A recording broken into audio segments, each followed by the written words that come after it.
जय हिंद प्यारे साथियों, कैसे हैं आप सभी लोग। आशा करते हैं अच्छे होंगे। तो स्वागत है आपका हमारे यूट्यूब चैनल पर। आज हम लोग बात करेंगे दिल्ली पुलिस और यूपी पुलिस के इम्पोर्टेंट क्वेश्चन और एक्सटर्नल फैक्ट्स के विषय में। तो ये आपकी क्लास जैसे एमटीएस हुई, सीजीएल, सीपीओ और कह सकते हैं एसएससी के जितने भी कॉम्पिटिटिव एग्जाम होते हैं उन सभी के लिए महत्वपूर्ण रहेगी।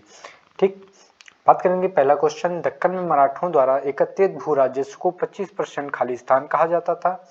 ऑप्शन ए भोग, ऑप्शन बी सरदेशमुखी, ऑप्शन सी चौथ या ऑप्शन डी भागा। इसमें हमारा राइट आंसर होगा ऑप्शन सी चौथ। चौथ की बात करें तो चौथ भारतीय उपमहाद्वीप में मराठा साम्राज्य द्वारा लगाया गया एक नियमित कर था जो 18वीं सदी की शुरुआत से लगाया गया था। चौथ एक वार्षिक कर था जो राजस्व या उपज पर नाम मात्र 25% लगाया गया था। सरदेशमुखी चौथ के ऊपर अतिरिक्त 10% कर था। इसकी शुरुआत रामनगर के कोली महाराज सोम शाह ने की थी और यह राजा का सम्मान भी था। Next question. गयासुद्दीन तुगलक की मृत्यु के बाद गद्दी पर कौन बैठा। मोहम्मद बिन तुगलक, खुसरो खान या मुबारक खान। हमारा राइट आंसर होगा ऑप्शन ए मोहम्मद बिन तुगलक। मोहम्मद बिन तुगलक की बात करें तो ये गयासुद्दीन तुगलक का उत्तराधिकारी था और उसका पुत्र मोहम्मद बिन तुगलक था। गयासुद्दीन तुगलक वंश का संस्थापक माना जाता है। उन्होंने तुगलकाबाद शहर की स्थापना की और तुगलकाबाद किले का निर्माण कराया। उन्होंने न्यायपालिका, सिंचाई, कृषि के क्षेत्र में सुधार किए। 1325 में अपनी जीत के जश्न के दौरान एक इमारत गिरने से उनकी मृत्यु हो गई। नेक्स्ट क्वेश्चन कि दिल्ली सल्तनत के दौरान उलेमा शब्द खालिस्तान से जुड़ा था।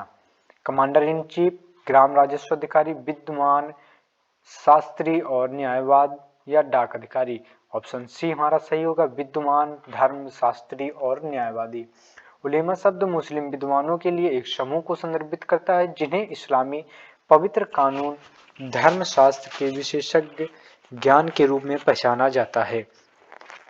दिल्ली सल्तनत के दौरान अन्य मुस्लिम समाजों की तरह उन्होंने धार्मिक कानून व्यवस्था और रखरखाव, धार्मिक मामलों पर शिक्षक और सलाह देने का महत्वपूर्ण भूमिका निभाई।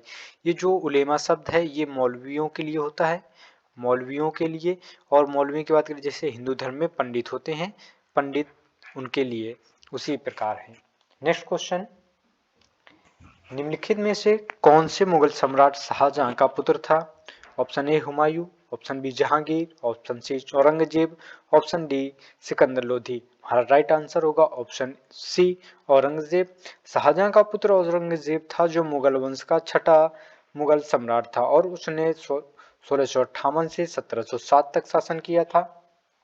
नेक्स्ट बात करें किसका जन्म 24 अक्टूबर 1618 को शाहजहां और मुमताज महल के तीसरे बेटे के रूप में हुआ। उसे आलमगीर की उपाधि दी गई जिसका अर्थ है कि विश्व का विजेता। जहांगीर चौथा मुगल सम्राट था। उसने 1605 से 1627 ईस्वी तक शासन किया। वह अकबर का पुत्र और शाहजहां का पिता था।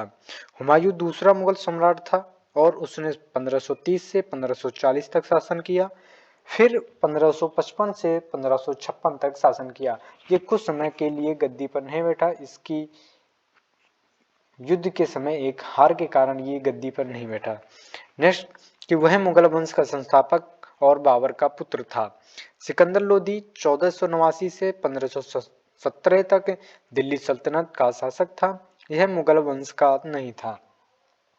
नेक्स्ट क्वेश्चन, किस युद्ध के कारण विजयनगर साम्राज्य का विनाश हुआ।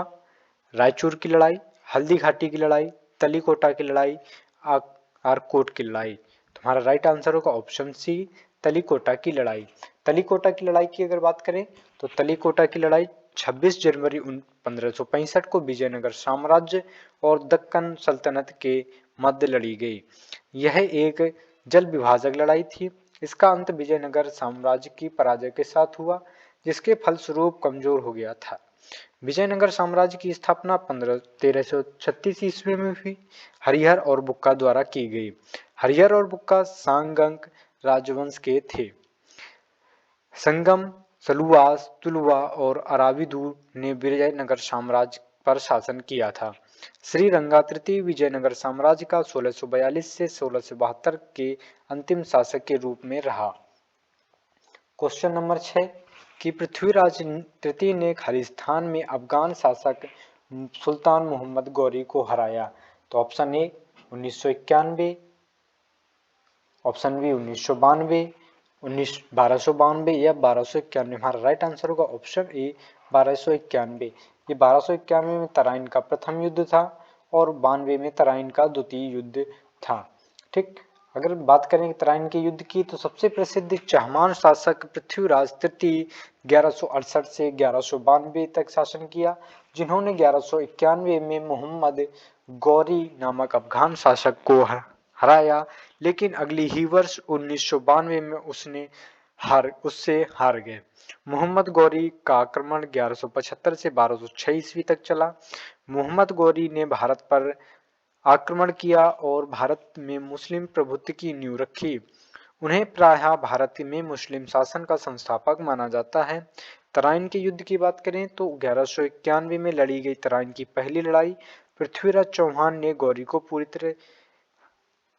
पूरी तरह पराजित किया था। तराइन का दूसरा युद्ध 1192 में लड़ा गया, जिसमें पृथ्वीराज चौहान गौरी से हार गया था। नेक्स्ट क्वेश्चन, निम्नलिखित में से किसने जहांगीर की जीवनी लिखी, जिसे इकबालनामा ए जहांगीरी के नाम से जाना जाता है? मुतमिद खान, इनायत खान, अब्दुल रहीम खान और अबुल फजल। हमारा राइट आंसर होगा ऑप्शन ए मुतमिद खान। मुतमिद खान की बात करें तो इकबाल नाम ए जहांगीरी मुतमिद खान द्वारा लिखी गई है। यह जहांगीर का दरबारी कवि था। नेक्स्ट क्वेश्चन की बात करें कि गजनी के सुल्तान महमूद ने किस प्रसिद्ध भारतीय मंदिर पर छापा मारा और वहां का धन सारा लूटा था? तो सोमनाथ का मंदिर गुजरात, जगन्नाथपुरी मंदिर उड़ीसा, यमुनोत्री मंदिर उत्तराखंड, लिंगराज मंदिर उड़ीसा। हमारा राइट आंसर होगा ऑप्शन ए सोमनाथ मंदिर गुजरात। सोमनाथ मंदिर की बात करें तो 1025 ईस्वी में महमूद गजनवी ने गुजरात के पश्चिमी तट पर सौराष्ट्र में बेरावल के पास प्रवास पाटन में स्थित सोमनाथ मंदिर पर हमला किया और उसे लूट लिया। महमूद गजनवी अफगानिस्तान का शासक था। महमूद गजनवी ने भारत पर कुल 17 बार आक्रमण किया था, जिसमें सफल आक्रमण इसका सोमनाथ मंदिर पर था। नेक्स्ट क्वेश्चन, 1568 में चित्तौड़ के अकबर के हाथों पराजित होने के बाद उदयपुर की स्थापना खालिस्तान ने की। मान सिंह ने, राजा भारमल, राणा उदय सिंह, सवाई जय सिंह। हमारा राइट आंसर होगा ऑप्शन सी राणा उदय सिंह। राणा उदय सिंह की बात करें तो राणा उदय सिंह वर्तमान में राजस्थान के मेवाड़ राज्य के शासक थे। जम्मू मुगल सम्राट में चित्तौड़ पर कब्जा कर लिया, जो उस समय मेवाड़ की राजधानी थी। तो उदय सिंह ने अपनी राजधानी को सुरक्षित स्थान पर स्थानांतरित कर दिया। एक साधु की सलाह के अनुसार उन्होंने अपनी नई राजधानी के लिए पिछौला झील के आसपास के क्षेत्र को चुना, जिसका नाम उनके नाम पर रखा गया, यानी उदयपुर रखा गया था। राणा उदय सिंह के उत्तराधिकारी विशेष रूप से महाराणा प्रताप सिंह हुए, जिन्हें भारत में राष्ट्रीय नायकों के रूप में याद किया जाता है। नेक्स्ट क्वेश्चन की बात करें कि आगरा किला 16वीं शताब्दी में खालिस्तान द्वारा निर्मित लोकप्रिय मुगल स्मारकों में से एक है।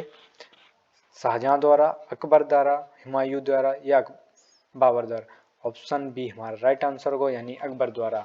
आगरा का किला उत्तर प्रदेश के ऐतिहासिक शहर आगरा में यमुना नदी के दाहिने किनारे पर स्थित है। इस भव्य संरचना निर्माण मुगल सम्राट अकबर ने वर्ष 1573 में कराया था। यह संरचना भारत में मुगल राजवंश की वास्तुकला की भव्यता को प्रदर्शित करती है। किला परिसर को 1983 में यूनेस्को विश्व धरोहर स्थल का दर्जा दिया गया था। अकबर की कालीन वास्तुकला की बात करें तो इसने बुलंद दरवाजा, शेख सलीम चिश्ती का मकबरा, पंचमहल, जोधाबाई का महल या मरियम उज़ जमानी, इबादत खाना, पचीसी आंगन, हिरन मीनार, ये इसके वास्तुकला के चित्र हैं। अगर वीडियो अच्छा लगे तो सब्सक्राइब करें और चैनल को शेयर करना ना भूलें। मिलते हैं नेक्स्ट वीडियो में, तब तक के लिए जय हिंद।